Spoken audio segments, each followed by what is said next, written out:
والصلاة والسلام على سيدنا محمد وعلى آله وأصحابه وسلم. هلا اليوم إن شاء الله تعالى رح أشرح عن التحديث الجديد اللي صار على تطبيق وزارة الخارجية السورية موفق سوي. طبعا التحديث اللي عم بيكون على الشكل التالي إنه من خلال الحجز المواعيد ضافوا الحجز الخاص بقنصلية بون بعد ما تم افتتاحها الأسبوع الماضي. بالإضافة إلى إنه ميزة بإمكانك تتبع أي معاملة كنت عاملها، على سبيل المثال كنت عامل معاملة من خلال السفارة، معاملة الجواز، فمن خلال التطبيق بإمكانك تعرف المعامل الخاص فينك شو صار فيها. هلا اليوم رح نشوف إنه كيف ضافوا التحديث الجديد، ضافوا إنه القنصلية الجديدة لبون. هلا إذا فتحنا على نظام الصفحة الرئيسية، نفوت على خيار نظام حجز المواعيد، نختار على الشكل التالي، ننزل تحت بالأسفل راح نكبس على كلمة موعد جديد، نختار البلد ألمانيا، البعثة نكبس على السهم الموجود عندي هون. فراح أشوف عندي من قبل صار عندي البعثة بون وبعثة برلين، من قبل كان فقط عندنا موجودة برلين.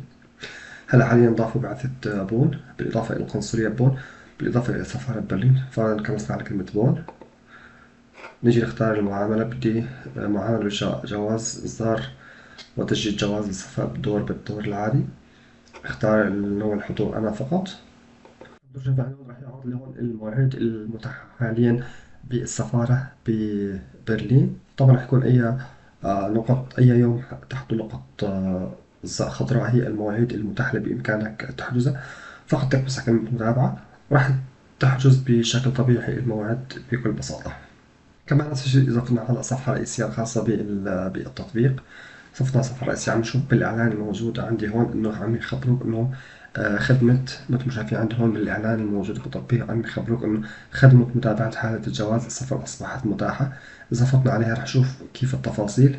يعني عم يكون على الشكل التالي إنه أنت لما تقدم على سبيل المثال معاملة لجواز سفر من داخل السفارة، فرح يكون الخطوات اللي أنت عم تعملها رح تشوفها عندك على التطبيق.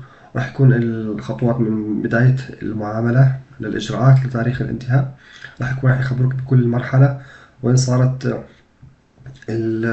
الجواز الخاص معك. على سبيل المثال بكل مرحلة راح يخبروك من خلال تطبيق مرحلة الاستلام البيانات، البصمات، الطباعة. يعني أنت لما تشوف، لما تفوت على التطبيق وتشوف على الخيار الخاص بالتتبع، متابعة حالة الجواز، فراح تشوف إذا الجواز الخاص فينك صار جاهز للاستلام داخل السفارة أو لا. وهي كانت التحديثين الخاص بتطبيق تطبيق وزارة الخارجية السورية. هلا الفيديو إن شاء الله تعالى بيكون انتهى، وأشوفكم بالفيديو القادم، والسلام عليكم ورحمة الله تعالى وبركاته.